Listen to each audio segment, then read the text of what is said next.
The chronological Bible reading for April 6th is Judges 19 through 21, total depravity.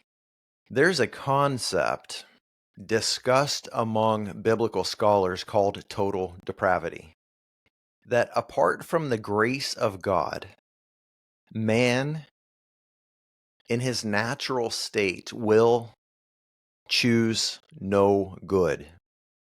Any good that man chooses is only out of selfish reasons, seeking a reward. But unless God moves on the heart of mankind, every thought is selfish. Every action stems from selfishness. Even when I love somebody else, it's because of how I feel as a result. When I do a good deed, it's because of the way I feel about myself after I've done the good deed. Every thought and inclination of the heart is wicked all of the time.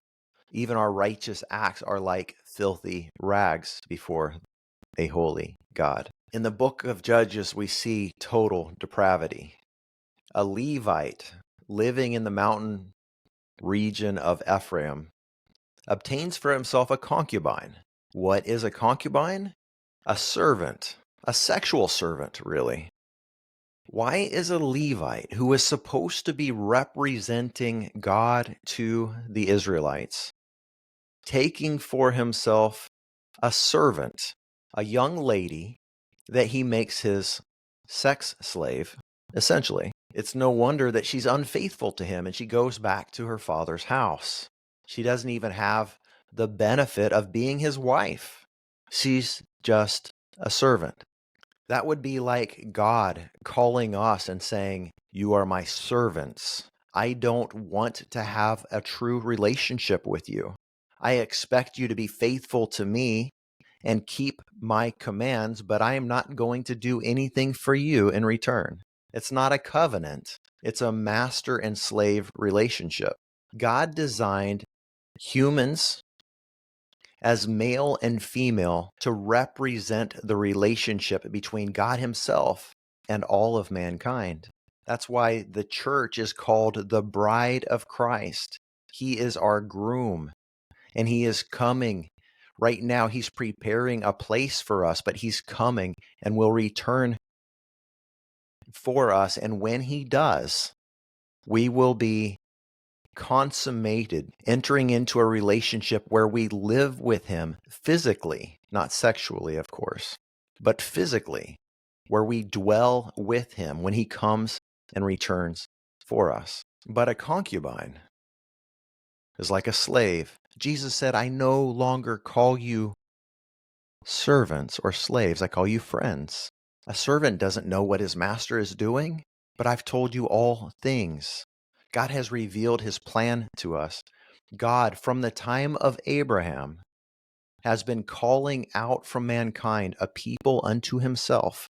And the Levites were to represent that to the Israelites. The Israelites were to represent that to the nations around them. But this Levite doesn't love this woman. He's not committed to her. It doesn't seem that he even really cares about her. When she is given over and raped to death, in the morning he steps over her corpse.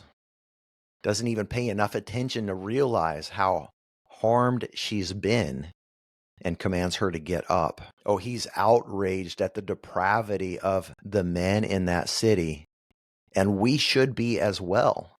But is he not worthy of outrage himself?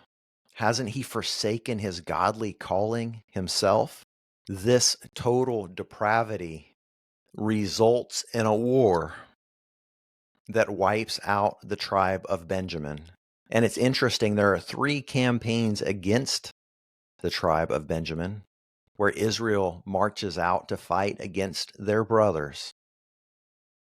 And Israel suffers significant loss of life in the first 2 campaigns. And it must be because Israel themselves, who were the righteous party in this war, were still fallen way short of the glory of God.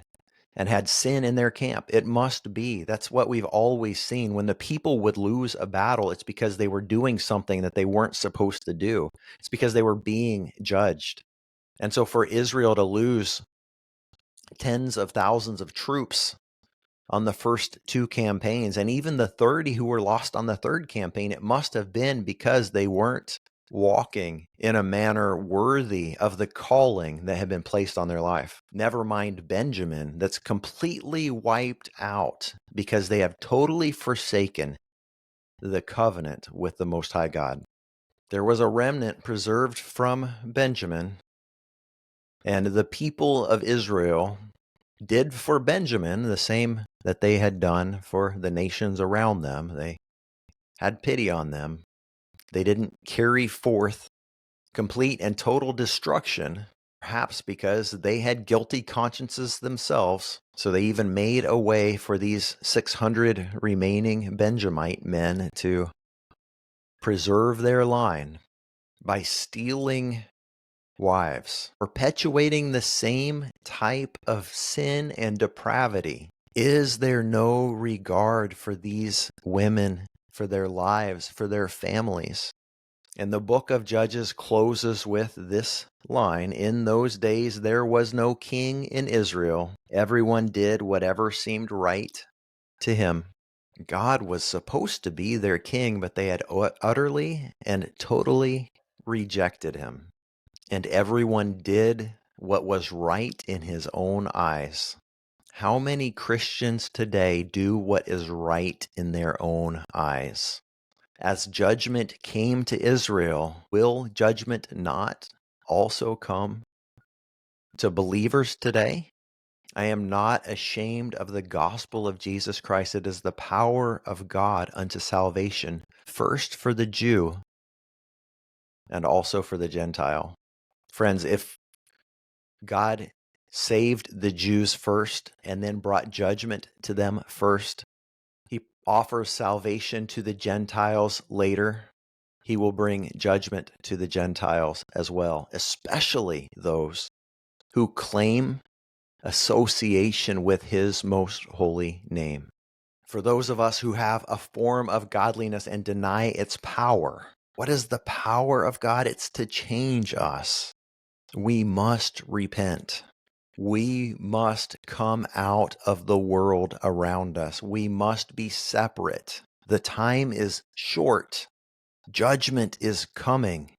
May God bless us and forgive us as we seek him for his glory, for the advancement of his kingdom. We'll see you tomorrow.